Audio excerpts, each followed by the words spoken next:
Hola, buenas. Vamos a seguir con los vídeos y las explicaciones de este tema 12 y vamos a centrarnos ya en la última parte del tema que va desde el inicio de los gobiernos de José María Aznar del Partido Popular desde 1996 hasta un recorrido más o menos por la última década hasta llegar hasta hoy. Bueno, en primer lugar, recordar que en la última explicación llegábamos hasta el año 1996, ¿no? Con el final de los gobiernos de Felipe González, esas elecciones anticipadas que tiene que convocar González, y en esas elecciones ya las gana por primera vez en la democracia el Partido Popular, liderado por José María Aznar, que como podéis ver en la gráfica tiene 156 diputados, 141 el PSOE, y Izquierda Unida se sitúa ya como tercera fuerza a 21 diputados. El PP no consigue la mayoría absoluta, por lo que va a tener que pactar con Convergencia y Unión, que son los nacionalistas catalanes, y los regionalistas canarios, que aparecen ahí con 4 diputados. ¿En qué se va a centrar esta primera legislatura de Aznar, que va del 96 al 2000? Pues tiene que llegar a acuerdos porque no tiene mayoría absoluta y se centra en disminuir el déficit público y reactivar la economía. Para ello va a llevar a cabo un amplio programa de privatizaciones. ¿Esto qué quiere decir? Que empresas que antes eran públicas pues las va a sacar a subasta para que se vuelvan privadas, tales así los casos de Repsol o Telefónica, por citar algunos ejemplos. El objetivo final de todo esto, aparte de sanear la economía, es cumplir con los criterios de convergencia que dictaba la Unión Europea, bueno, en ese caso la Unión Europea, para poder llegar a formar parte de la moneda única europea, el euro. Para ello había que cumplir una serie de criterios relativos al paro, al déficit o a la deuda que tenía el país. Eso es lo económico. Aparte, en esta primera legislatura va a existir sigue la lucha contra el terrorismo del gobierno, pero hay un momento que surge lo que se llama el espíritu de Hermua. ¿El espíritu de Hermua qué es? Bueno, pues en el verano en uno de los veranos de esta legislatura, ETA va a asesinar a un concejal del Partido Popular en el País Vasco, que era Miguel Ángel Blanco, y se produce como una gran marcha o una gran movilización de la sociedad clamando contra el fin de la violencia de ETA, y eso es lo que se conoce como el espíritu de Hermua, ¿no? Que simbolizó en el lazo azul y las manos blancas, ¿no? Aquí tenéis, por ejemplo, una fotografía de una manifestación, gente con las manos pintadas de blanco, pues en eso que se ha denominado a lo largo del tiempo el espíritu de Hermua, ¿no? Contra el cese de la violencia de ETA. En línea con esto, contra el espíritu de Hermua, en aquellos momentos se va a producir el pacto de Lizarra Estella entre todas las fuerzas nacionalistas vascas y abertzales. Los abertzales son las fuerzas, digamos, los conjuntos políticos tienen una ideología de izquierda, de extrema izquierda dentro del ámbito vasco, y por lo que se van a llegar a poner como unas pautas para el fin de la violencia de ETA. ETA va a convocar una tregua y se van a producir encuentros entre el gobierno, del partido del gobierno, del Partido Popular, del NAR, y ETA, que van a fracasar, por lo que al final ETA vuelve a las armas en este periodo. Por otra parte, tanto en la economía como en lo social, en esta legislatura otro de los hechos más relevantes que tiene lugar es la supresión de la MIRI, del servicio militar obligatorio, y va a convertirse el ejército en una fuerza profesional. La gente va a poder acceder al ejército voluntariamente como un tipo de carrera profesional, ¿no? Como una oportunidad de trabajo. También en esta época es cuando va a empezar a llegar a España muchos migrantes procedentes de otros países, por lo que va a empezar a haber una problemática en el Estado con la gran cantidad de migrantes de forma irregular que llegan, ¿no? De forma sin papeles, que se solía decir. El Estado cómo va a poder gestionar esta llegada y hacia dónde los va a derivar o cómo va a solucionar esta situación. Aquí tienes algunas fotos de esta época, ¿no? Como la que hemos mencionado, el espíritu de Hermua. Y en el año 2000, tras una primera legislatura más o menos con un consenso y que las cosas van a ir medio bien, se producen elecciones y el PP esta vez sí saca mayoría absoluta en las elecciones, y en la legislatura en la que mucha gente denomina que el PP sacó el rodillo, porque al ganar con mayoría absoluta, el PP no va a contar con el resto de partidos para aprobar leyes. Va a ser también la legislatura en la que España entra en el euro.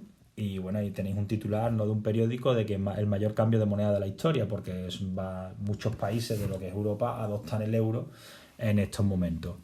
La legislación, el conjunto de leyes que va a aprobar el gobierno de este segundo gobierno de José María Aznar, va a empezar por una nueva ley de financiación autonómica que va a tener un amplio respaldo por parte de los partidos políticos, de la manera de que las comunidades autónomas podrían encontrar el recurso a la financiación, a cómo conseguían o gestionaban los recursos económicos, pero se van a aprobar un conjunto de leyes polémicas que no van a contar con el apoyo de los diferentes partidos.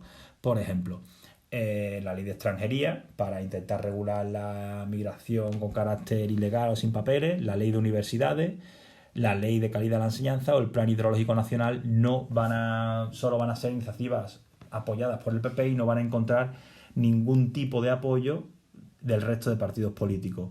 Por otra parte, ahí tenéis una foto que es la conocida como foto de las Azores. Ahí podéis ver al primer ministro inglés, Tony Blair, en aquel momento, a George Bush, hijo, que era el presidente de Estados Unidos, y a José María Aznar, que es cuando España va a apoyar a Estados Unidos en la intervención armada en Irak, lo cual va a provocar un amplio rechazo en forma de manifestaciones en las calles que se van a unir a las manifestaciones que ya existían contra la ley de universidades, por ejemplo, la ley de calidad en la enseñanza.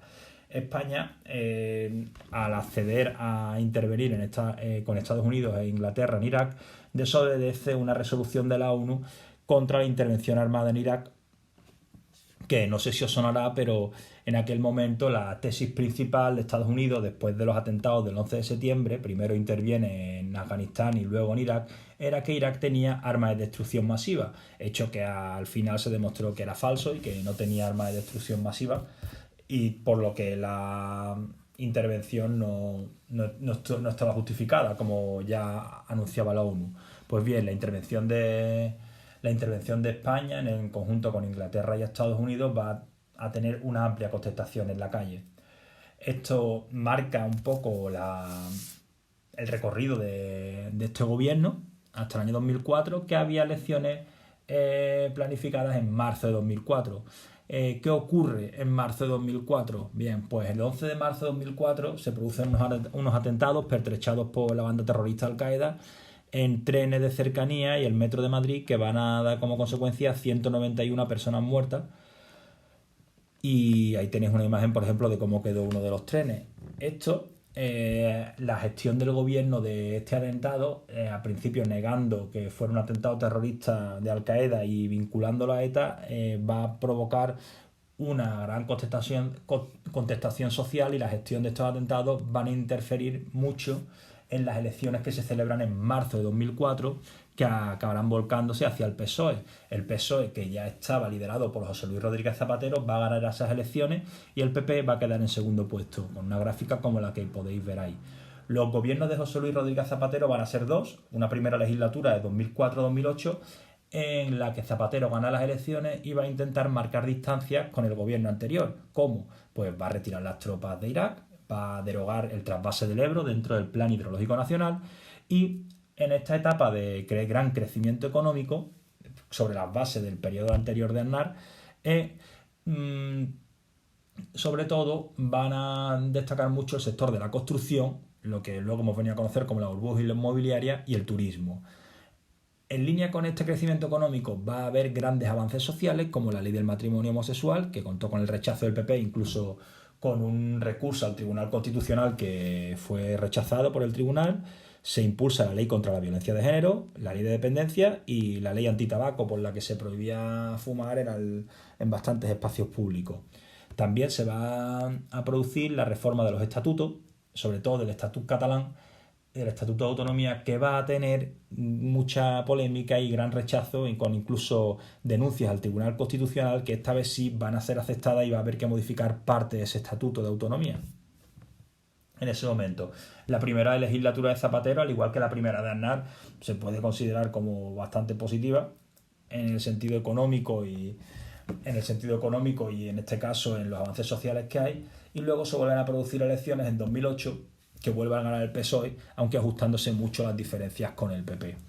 Ya desde 2008 hay una crisis mundial en marcha, la crisis originada por la deuda, que seguramente ya os habrá sonado a alguno, ¿no? La famosa crisis que hemos vivido hasta hace poco.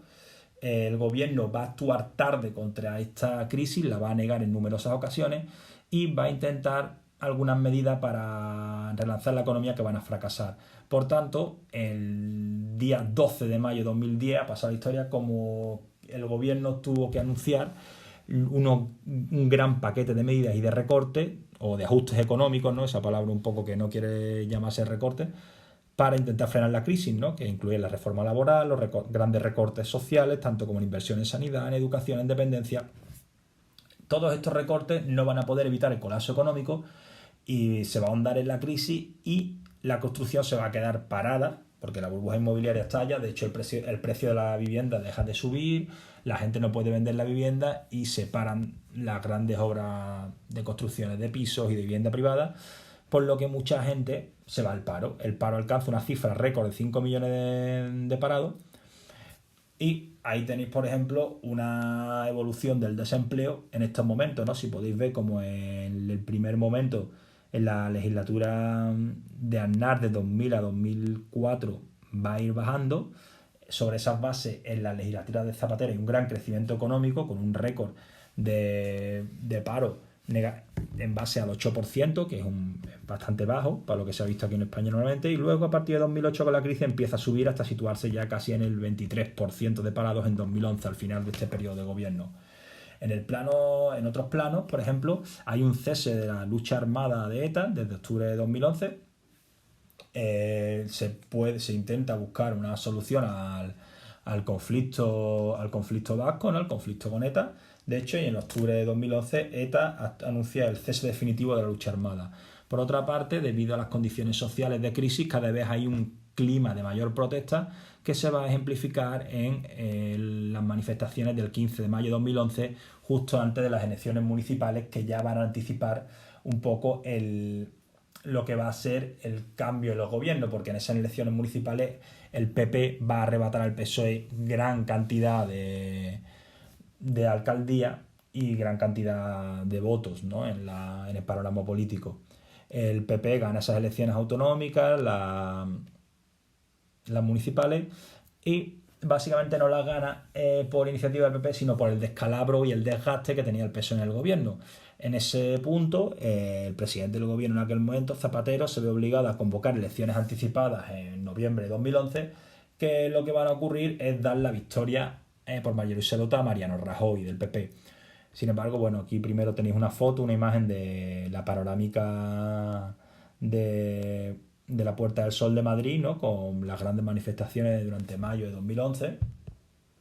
Y esto es de los que hablaba anteriormente, ¿no? De los gobiernos de Mariano Rajoy. Las elecciones de noviembre de 2011 dan la mayoría absoluta al gobierno de Mariano Rajoy y este se empieza a desarrollar en un contexto de gran crisis. Hay 6 millones de parados en aquellos momentos y un retroceso considerable de la renta per cápita y el aumento de la desigualdad. Esto es decir, que la diferencia entre las personas que tienen más ingresos y las que menos. El objetivo fundamental del gobierno en estos momentos, ¿cuál va a ser? Salvar la economía. Entonces se producen pues la reforma laboral, esto es, se abaratan los despidos para poder tener más libertad para contratar o no contratar de las empresas, se aumenta el IVA, el impuesto del valor añadido sube al 21%, y se va a producir recortes en sanidad y educación, así como en dependencia y otros tipos de servicios públicos, para intentar disminuir los gastos del gobierno. En estos momentos, a partir de 2011, cuando van a estallar de nuevo sonoros casos de corrupción en los dos grandes partidos, tanto en el PP como el PSOE, y se van a llevar a cabo una aprobación de una serie de leyes con la mayoría absoluta del PP. Por ejemplo, es la ley de educación que tenemos ahora mismo, que es la ley orgánica para la mejora de la calidad de la enseñanza, que va a originar también una serie de manifestaciones en contra. Es más, las manifestaciones cada vez se van tiñendo un poco más de un rechazo latente hacia la corrupción, de un hartazgo que hay por parte de la población por los casos de corrupción que ya hemos comentado, ¿no? Cuando estalla en ese momento pues la trama Gürtel del Partido Popular, el caso de los ERE del PSOE en Andalucía y muchísimos más que seguramente habréis conocido, habréis visto en la televisión o en algunos medios de comunicación. A principios de 2014 empiezan a aparecer algunos datos positivos, como una pequeña mejoría del Producto Interior Bruto del país, y se produce una pequeña reducción del déficit con una mejora del empleo. Cada vez va reduciéndose un poquito el número de personas desempleadas. En ese momento, fruto de todo este caldo de cultivo, ¿no?, de crisis, de descontento social, en Cataluña se va a producir un aumento de los partidarios de la independencia en torno al movimiento político, esa asociación de partidos que fue Junts pel Sí, porque ellos ven en la independencia de Cataluña como la posibilidad de escapar de la crisis, o eso es por lo menos la ideología que está mostrando este conjunto de partidos. También en base al hartazgo de la crisis económica y social se produce la aparición y la irrupción de nuevos partidos, como va a ser Ciudadanos o Podemos, y estas irrupciones van a provocar que ya no se vayan a volver a dar mayorías absolutas en las elecciones que van a venir después. Por último, en junio de 2014 se produce la abdicación por sorpresa de Juan Carlos I tras algunos casos que habían deteriorado la imagen de la monarquía, y accede al trono su hijo, príncipe de Asturias, que subirá al trono como Felipe VI. Ahí tenéis una imagen de la proclamación de Felipe VI como rey de España delante del presidente del Congreso, que es Jesús Posada, y del presidente del gobierno, que era Mariano Rajoy. A partir del 2015, cuando acaba la legislatura, el PP vuelve a ganar las elecciones, pero ya no tiene mayoría para gobernar. Hay un fracaso en todas las negociaciones para elegir gobernantes, por lo que se producen nuevas elecciones en junio de 2016. Esta vez sí, negociando, se produce un nuevo gobierno de Mariano Rajoy desde junio de 2016. En este periodo, ahí tenéis, esta vez no traigo una gráfica, sino que podéis ver un esquema un poco de quienes votaron a favor de este nuevo gobierno de Rajoy: el Partido Popular, evidentemente, el Partido Ciudadanos y Coalición Canaria. Luego, con la abstención del Partido Socialista, ya liderado por Pedro Sánchez, con el tema de hacer una oposición responsable, pudo acceder Mariano Rajoy a la presidencia, y ahí tenéis ya todos los partidos que se posicionan en contra. Ya aparece ya no Podemos, sino Unidos Podemos, que era la coalición de Izquierda Unida y Podemos.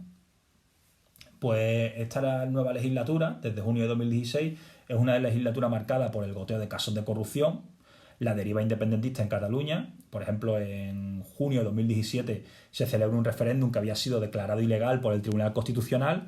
Es una jornada marcada por mucha tensión y enfrentamientos entre manifestantes y la policía, y el gobierno, como consecuencia de esto, va a acabar aplicando el artículo 155 de la Constitución, que no es otra cosa que suspender la autonomía de Cataluña y proceder a ponerla bajo tutela del gobierno. En este momento es cuando se produce la detención de políticos responsables y la huida, por ejemplo, por aquel entonces presidente de la Generalitat de Cataluña, Carles Puigdemont, huye a Bruselas. Ahí tenéis, por ejemplo, una imagen de enfrentamientos en barricadas que van a tener lugar en Cataluña en aquel momento, concretamente en Girona.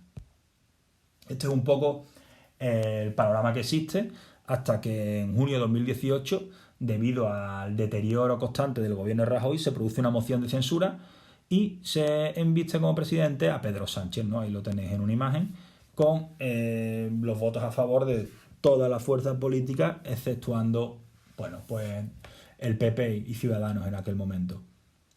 Creo recordar que sí, que el PP, la Ciudadanos también se abstuvo. Bueno, tampoco no me echéis mucho caso, lo tendría que revisar, pero bueno, esto es solo para que tengáis como una visión general de hasta la actualidad. A partir de este gobierno de Pedro Sánchez, en 2019, o sea, en menos de un año, no puede aprobar los presupuestos, por lo que tiene que volver a convocar elecciones, que esta vez va a ganar por mayoría simple el PSOE, pero no llega a acuerdos con ningún partido para gobernar. De hecho, si os acordáis, hubo negociaciones con Unidas Podemos, pero no llegan a ningún sitio.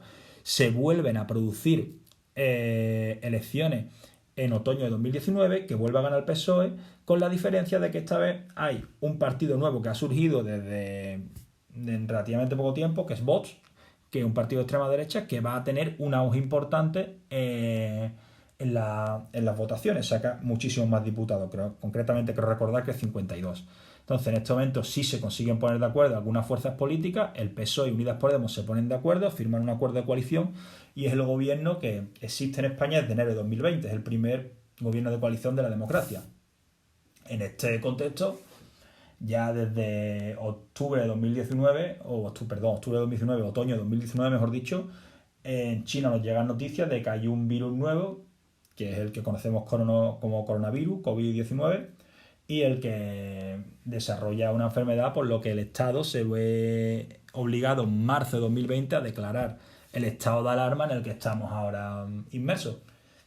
Y bueno, hasta aquí un poco este recorrido por la actualidad para que lo veáis un poco más claro. Se trata básicamente de que comprendáis cómo ya desde la crisis de 2008 se han roto las grandes mayorías un poco de los partidos políticos, sobre todo a partir de la irrupción de otros partidos, ¿no? En primer lugar Ciudadanos y Podemos, y ya más últimamente el partido Vox, que han roto esas mayorías, y lo que hace falta en la actualidad son esa llegada a acuerdos o grandes consensos para mejorar la situación.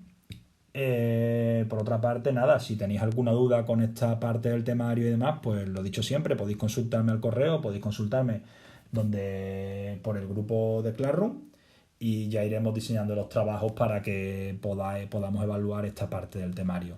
Bueno, pues nada, aquí está aquí la explicación, y muchas gracias y un saludo. Hasta luego.